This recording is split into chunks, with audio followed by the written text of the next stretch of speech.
Hey guys, Pastor Ben here with another review and reflection. Today I want to talk about Tim Whitmer's book, The Shepherd Leader, Achieving Effective Shepherding in Your Church. This is a book that I just finished rereading actually. We went through it as a session. Our body of elders at our local church was reading through it, just going through a chapter a month over the last year or so. And it's a very helpful book on what it means to be a shepherd, and a book that will help churches think through their own practice of shepherding and how to do that in a way that's effective and biblical. So let me share just a couple of things about what Witmer is trying to do in this book. To begin with, Witmer is really speaking to shepherds in the church. So this is something that's going to be most profitable for those who are serving as pastors and elders in a local church context. This is something that a lot of churches will use. We use this for our elder training, and it would be a very good book to work through in that context. But it's also really designed well for kind of what our church did recently, which was to take this as men who are already elders and to just work through it together as a body and to say, okay, how are we doing in these things?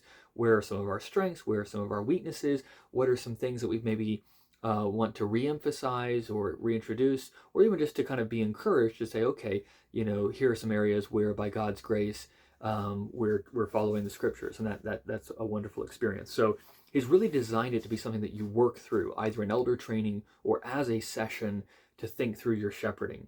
And he does that by really covering three things. First off, he has a couple of chapters at the beginning called Biblical and Historical Foundations, where what he is in essence doing is walking you through the testimony of the scriptures about this idea of shepherding. What is shepherding, biblically speaking, and what should it look like? And so he walks through the Old Testament themes.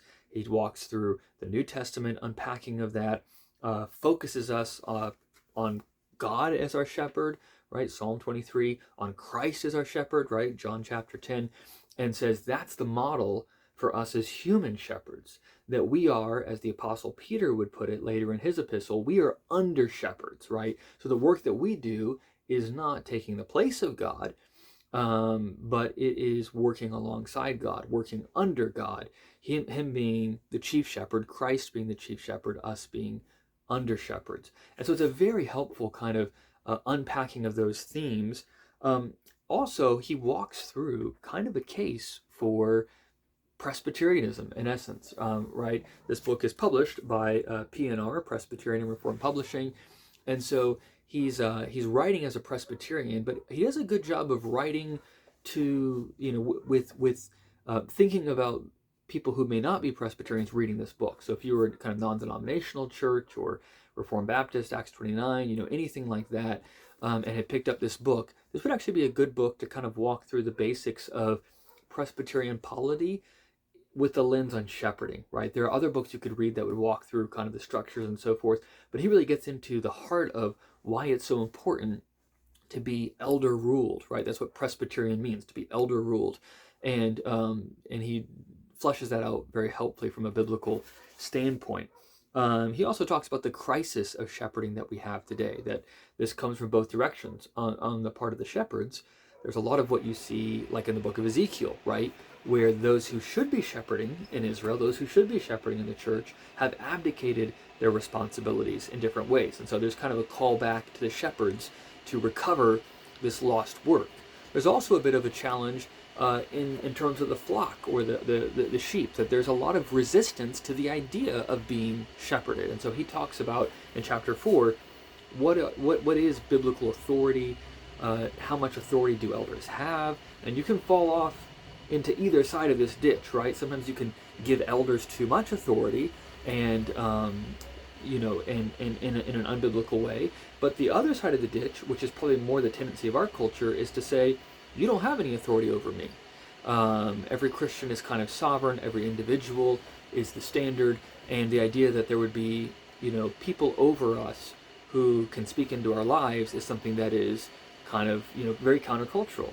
Well, the Apostle Paul says in teaching Timothy and in teaching Titus, reprove and rebuke with all authority, right? So the authority, as he will talk about, is when we're tied to God's word, right? We don't have kind of blank checks to exercise authority in unbiblical ways, but there is a biblical way to exercise authority. And so he walks through that. So that's really the first part of the book, just kind of laying this foundation of what does the Bible say about these things, what are the needs and challenges in our culture, and how could a recovery of a biblical idea of being a shepherd or being an elder, and he's using those terms interchangeably, pastor, elder, shepherd, those are all kind of referring to the same office, although there might be little distinctions we make in practice here and there, but it's the same work, it's the same calling, and that's really what part one is all about. So he spends kind of the first 100 pages of the book unpacking those things. Then he gets to part two, which is, so what's a shepherd to do? A comprehensive matrix for ministry. This is where the book becomes increasingly kind of hands-on and practical as he speaks to those who either are preparing to become or who are already elders and shepherds in the church. And he says, okay, what is your job? What are you supposed to actually do? How do you take all of this rich theology, these themes, how do you address the needs of the culture as a shepherd on the ground? And he does a good job of walking through that. And he gives a couple of categories here. So he says, well, there's really kind of four things that a shepherd is called to do. A shepherd needs to know the sheep. A shepherd needs to feed the sheep. Shepherds need to lead the sheep. And shepherds need to protect the sheep. And so as he's thinking about a comprehensive matrix for ministry, as he puts it, he sort of encourages elders, pastors, sessions to think about their work in those four categories: knowing, feeding, leading, and protecting. Within that, he kind of gives another nuance or distinction that I think is very helpful. And he says with each of those kind of categories of things or work, you can think of it from a macro perspective and a micro perspective. So with feeding, there's macro leading and micro leading. With protecting, there's macro protecting and micro protecting. Well, what does that mean? Well, what he's getting at is the idea that part of what shepherds are called to do is the public ministry of the church, right? You're preaching, you're teaching, you're structuring your Sunday school curriculum or small group studies. You are binding your church to give in confession of faith or something like that. And there's all these kinds of public ways in which, as an elder, as a shepherd, or as a session, as a body of shepherds, that you get to carry out these four things: feeding, leading, protecting, and knowing. But it's not just something that happens publicly; it's also something that happens privately as well, right? So the Apostle Paul will talk about this, how as he's sharing about his work as a shepherd with the Ephesian elders, he's reminding them as elders, remember how we ministered among you, that we did not neglect to teach and instruct, and also from house to house. So there's this kind of public side, there's this macro side, there's this private, this micro side to it. And so he says that needs to kind of work out in all of these areas. So what does that look like? Well, he goes through a lot of different examples with each of those categories. I won't rehearse all of that now, but let me just give one example. So let's start with the knowing. So he says there's a macro and a micro side to knowing. The macro side of knowing would have to do with how do you make sure that people in your congregation are not slipping through the cracks, right? And if you have a church, especially once you're going to get past 100 people, it becomes harder to know who all is in your congregation. It becomes harder to know who's a visitor, who's a member. Has that person been coming for a while? If a family is gone for a month, you might notice, you might not notice, just kind of depends. And especially if you get beyond 200 or 300, it becomes very, very hard to do those things. So part of what he's encouraging sessions to think about, churches to think about, is how do we account for who's actually part of our body, right? And so part of that is things like having membership. Part of that is things like, if you have membership, keeping your rolls up to date so that your records actually show who's a member, who's not.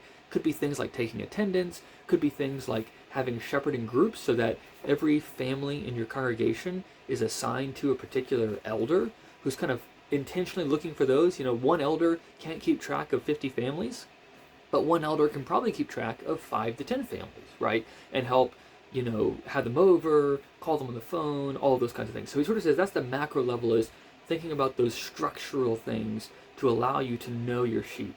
But then there's also a micro work. It's not just administrative, it's personal. So if you have that shepherding group, it's not just having people divided on a spreadsheet somewhere and then forgetting it, but it's actually using that to guide your ministry. So as a pastor, or as a ruling elder, as we might say, part of the work is to say, okay, if these are my families, I'm going to pray for them.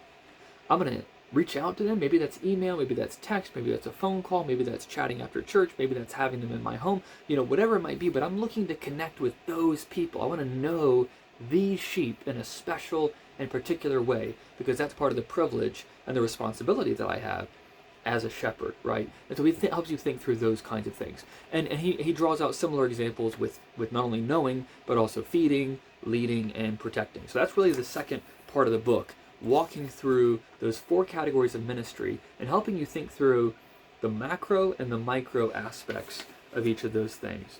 And then part 3 is putting it all together, where he tries to kind of put it all together, pull all these different threads together, and especially gives some practical things to think through in terms of implementing a shepherding ministry. So if you are a session who's kind of working through this material, there's more and more to kind of think through and apply the further you get into the book. And so he talks about 7 essential elements of an effective shepherding ministry, implications of having a shepherding ministry, and then some suggestions for implementation. All of it gives good material to think through, talk through. One of the things that comes out in the book is that there are certain universal commands that shepherds have, but the application of it has to be particular. My church is different from other churches in different ways. We're a particular size, we have a particular context, a particular congregation, a particular set of officers. And so part of what you need to do is to take the biblical commands and apply them in your specific location or area or ministry, right? And so that's something that is best worked through on the ground. But he gives a lot of good suggestions, ideas, and things to kind of work through. So all in all, this is a very helpful book. There are a few points where it's a little bit dated. I mean, it was written in 2010, so it's a couple years old now.